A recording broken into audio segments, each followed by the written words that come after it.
yung uminom kagabi at gumising na may over? Para sa inyo to!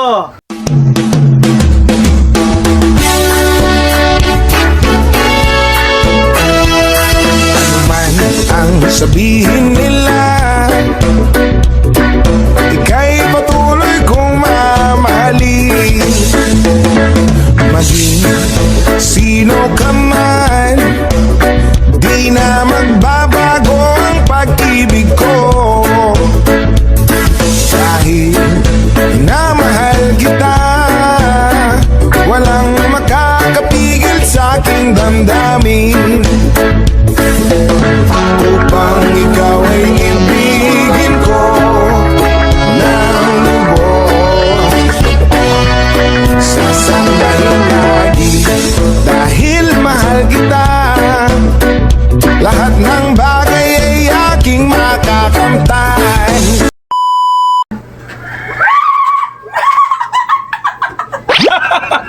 Gago!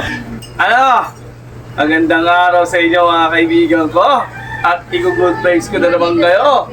Magluluto tayo ng nilagang ribs ng baka. Yan ang intro, di ba? Hoy! May natutulog ko pala. Magandang araw, ganda ng texture eh, no? Ayun ang iano natin, lalaga natin. Yan. Ganda yung nakuha ko. May source akong nakuhaan. Sobrang gandang binigay sa akin. Ano, ribs ng baka yan. Alam nyo na, sobrang lasa nito mga kaibigan. Ayun oh. Oh. Oh. Pag-ina. Hindi na pinatatagal yan. Sinasalang na yan. Alam mo ang nagpapasarap sa nilaga namin. Kung di nyo na itatanong, sobrang hilig namin sa nilaga. Kahit anong nilaga, o kahit anong may sabaw pala. Pero specialty talaga, nilaga na may mais. Yan. Grabe, dadamihan mo yung mais. Para yung lasa ng mais, nagkumukombine sa lasa ng baka. Nag-aano sila, nagyayakap. Kumbaga, nagyayakap ng matindihan, di ba?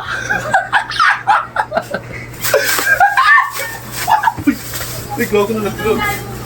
Bakaras. Ang ina ka talaga. Puno na mga pinagagawa mo, okay? Dilayin na natin to.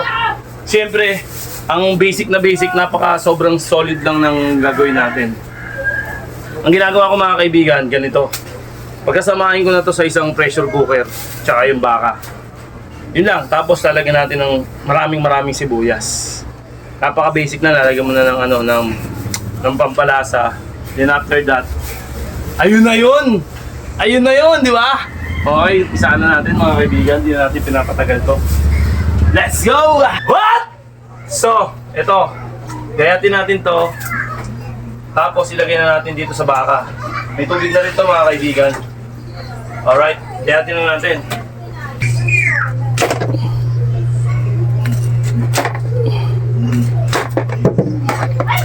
Sama natin yan sa pagpapakulo para yung mais pigang-piga, magsasama yung lasa niya. Gaya ng sinabi ko, sobrang solid na ito mga kaibigan. Basic na basic lutuin pero yung lasa number 1. Ang ilalagay nyo lang dyan, pampalasa, asin lang.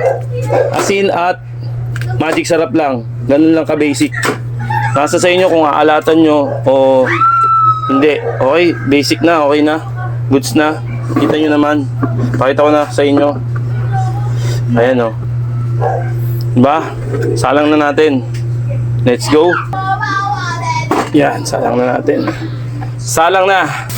Lalagyan pala natin ng sibuyas. Sama-sama na yan.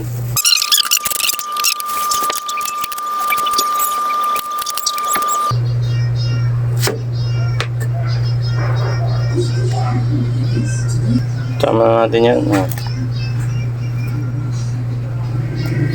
Takpan natin yan.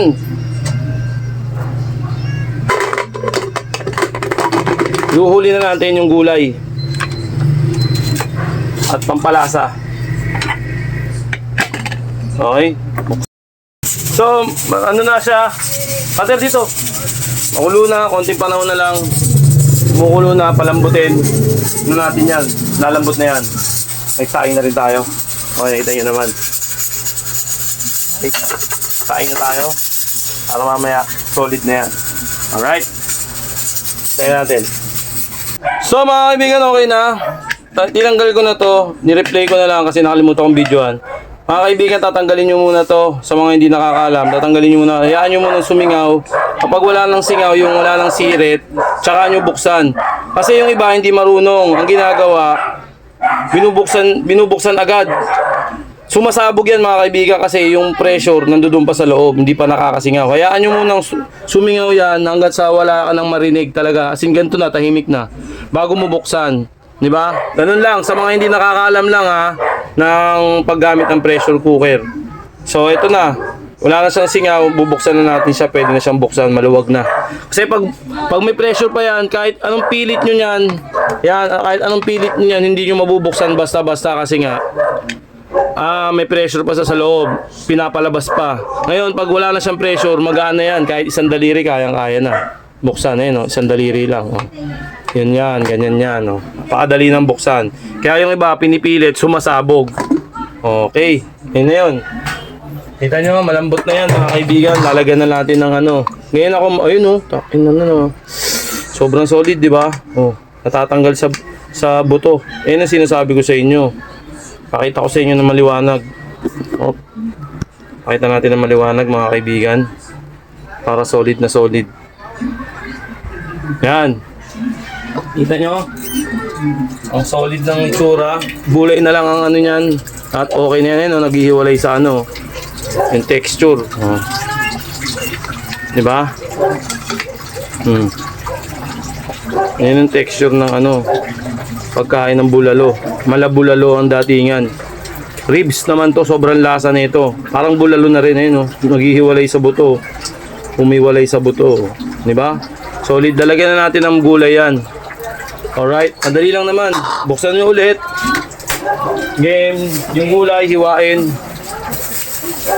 At ilagay na rin natin. So bago natin lagyan ng gulay, lalagyan natin ng pampalasa. Napaka-basic lang mga kaibigan ang ilalagay natin. Sobrang basic na basic lang. So ito, lagyan na natin ng paminta, 3 piraso lang. Ganun lang ka-basic, bilis lang ng proseso nito pero napaka-solid nito. Sigurado marami kang makakain. Kasi number 1 ng sabaw talaga. Lalo na sa mga may hangover. Yan. Lagyan natin ng konting paminta na pino para may konting kagat. Yan. Then, ito ang papasarap. Magic sarap. Ano papasarap? Lahat na natin kasi maraming sabaw natin. Okay, ganun lang. Basic na basic. Lagyan ng konting asin, rock sugar, patis, or ewan ko sa'yo. Basta ako, ngalagay ko patis para medyo may linamnam. Diba? Tansyado lang tayo. Tansya lang. Alright, tansya lang. Okay, medyo kulang pa. Okay, yun na. Goods na yun. And sasalang na natin yung mga gulay natin. Repolyo. Konti lang nilagay kong repolyo. 2 gulay ang ginawa ko. Then, pechay bagyo. Pechay bagyo ba? Tama ba? Solid. Ba? Solid yan mga kaibigan. So, magpi-plating na tayo. Kumukulo na, nakita nyo naman. Plating tayo. Para sa umatikabong tikiman. Alright. Nakita nyo naman ang texture ng ating obra. Alright. Okay. Napakasarap niyan mga kaibigan at mabisang mabisa to. Para sa mga may hangover dyan. Shout out sa inyo. Ito ang tunay na baka. At pangbulalo ang style. Solid. Alright. Let's go. Okay, titikman na natin to. So, solidin na natin pagtikim dito. Let's go. So, ito na naman ang ating natapos na obra. Nakita nyo naman ang pagpapalaway ko sa inyo. O naglaway ba kayo? Especially doon sa mga may hangover. Yung uminom kagabi at gumising na mayang over. Para sa inyo to. Para sa inyo to mga kaibigan. Isang malupit na tikiman na naman para sa atin mga kaibigan. Sobrang solid. Okay, nilagang ribs ng baka. Alam nun niya. Alam mo na kung ano yung lasa niyan. Kasi mas malasa kapag may buto. Kahit saan. Okay, sasamahan mo pa lang mga kaibigan ng patis. May ano yung kunin mo ngayon? Yung... Ay! Kadirikan mo. Kita ko naman kay viewers. Nayaya pa. Ayun o, patis o. Mga kaibigan o. Anong kasing amin ng patis? Sobrang solid, di ba? Tapos merong pang ganito. Tikitikman na natin yan at makakain na kami. Gusto na kumain nito. Huwag na may puyat ata yan. Kaya mo muna matulog. Alright. Kita nyo naman. Let's go! Unang tikim para sa inyo mga kaibigan! Tikman natin, oh. Naku, napakalambot. Oh. Ang lambot ng ano ba kami. Tikman natin, oh. Kain ako ng mga anak mo. First bite para sa inyo mga kaibigan. First bite! Alright, let's go!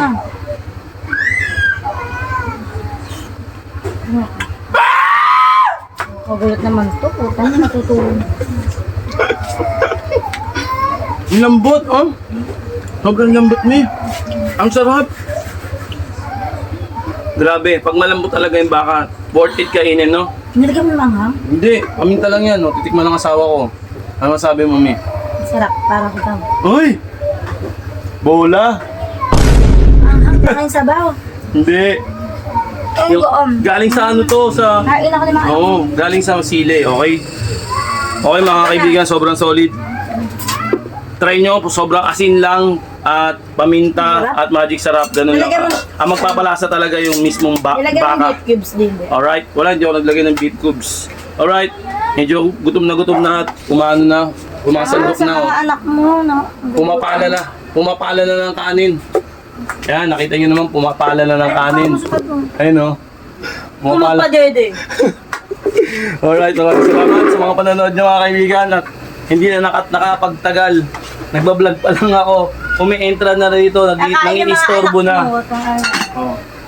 Kaya, shout out sa mga lasing. Once again, sa mga lasing at sa mga mahilig.